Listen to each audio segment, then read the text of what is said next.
Merci beaucoup. Merci. Reste un peu près de moi, non? Comment toi tu es parti? C'est trop protocolaire le fait de partir. Normalement, je devais même parler au milieu là. Hein? Je devais même parler. Hein?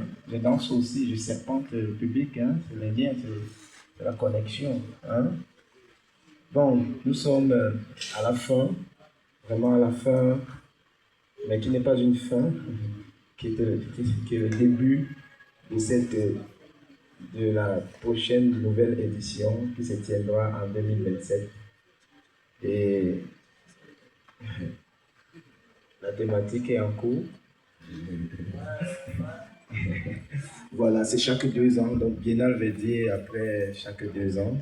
Et comme vous savez, je l'ai dit ici au début, avant l'ouverture officielle, quand on organise des événements, ce n'est pas facile pour nous ici de pouvoir mettre sur pied des projets qui durent sur 3, 4 jours, qui mobilisent des artistes du monde entier qui sont venus du Togo, Kofi Kegou, du Burkina Faso, Nadège Badoa et Sarah Diara Sabatou.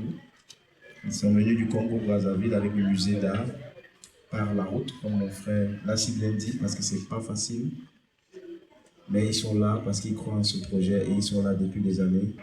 Et on a décidé de continuer à sceller et de ficeler les liens ensemble avec le Congo-Brazzaville. Parce que c'est aussi ça le rêve du MODAPEF, c'est comment créer de la mobilité au niveau de la sous-région d'Afrique centrale. Et c'est pas facile. Et donc, on a des Français avec Karel Pouillot et Louis Soulier qui sont venus nous soutenir. Et on a aussi Sophie et Gabriel qui travaillent sous Londres, celles qui vous passent des tickets pour manger. Voilà, on a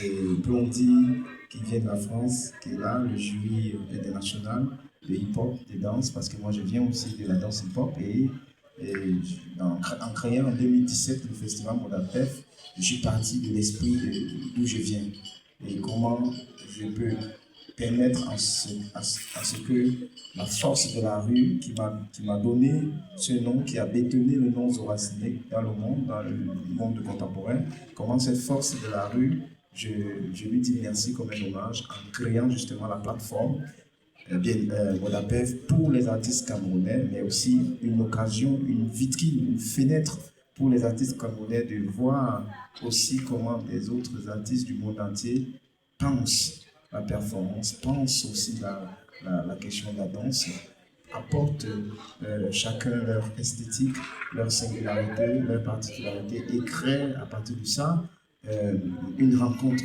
qui peut peut-être se prolonger plus loin. Je pense par exemple à Louis Soulier et Fortune de la Cabane de la Danse. Donc voilà, l'idée, l'esprit du MODAPEF, c'est de créer des projets, des rencontres entre le sud et le nord, entre le centre, l'est, l'ouest et le sud aussi. Voilà, c'est une plateforme depuis 2017 gratuit. On ne le fait pas gratuit, pas parce qu'on veut, mais c'est parce que ô combien c'est dur au Cameroun, où les contextes sont durs.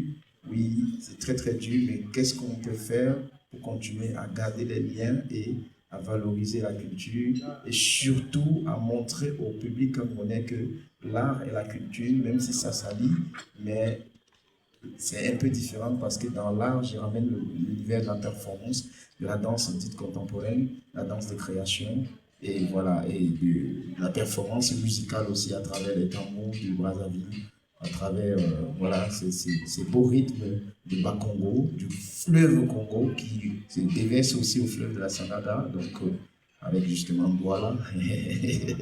Voilà, le bruit.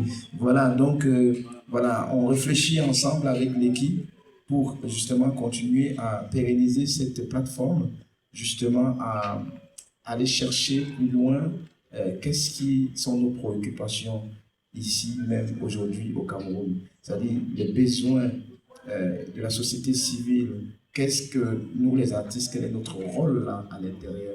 Et je pense que le rôle, c'est justement continuer à penser l'art comme un espace éducatif, comme un espace qui peut contribuer à développer un pays, parce qu'un pays sans culture est un pays vide de sens. Et donc la culture, c'est fondamental dès le bas âge. Et on va continuer à accoucher des thématiques et à fertiliser avec le public pour toujours continuer à semer des graines d'espoir. Voilà un peu la fin du mot d'APEF, l'entre parenthèse clôturée de la culture de l'Union. Et peut-être pour information, nous sommes venus à Yaoundé à Jouji-2 semaines parce qu'on a travaillé pendant 2 ans à Tchang sur les laboratoires. Mais compte tenu de la situation de crise politique qui a rendu à un moment donné l'instabilité du pays, donc il fallait réfléchir au plan B de comment ne pas avoir peur d'abandonner, mais plutôt inviter les artistes à continuer à résister, mais sous les langues pacifiques et sur la résilience aussi, mais la solidarité. Et donc le chiffre 7, c'est aussi le symbole de la solidarité et de l'urgence chez les cosmogonis Bamileke, d'où je viens, et Camerounais, d'où je parle actuellement.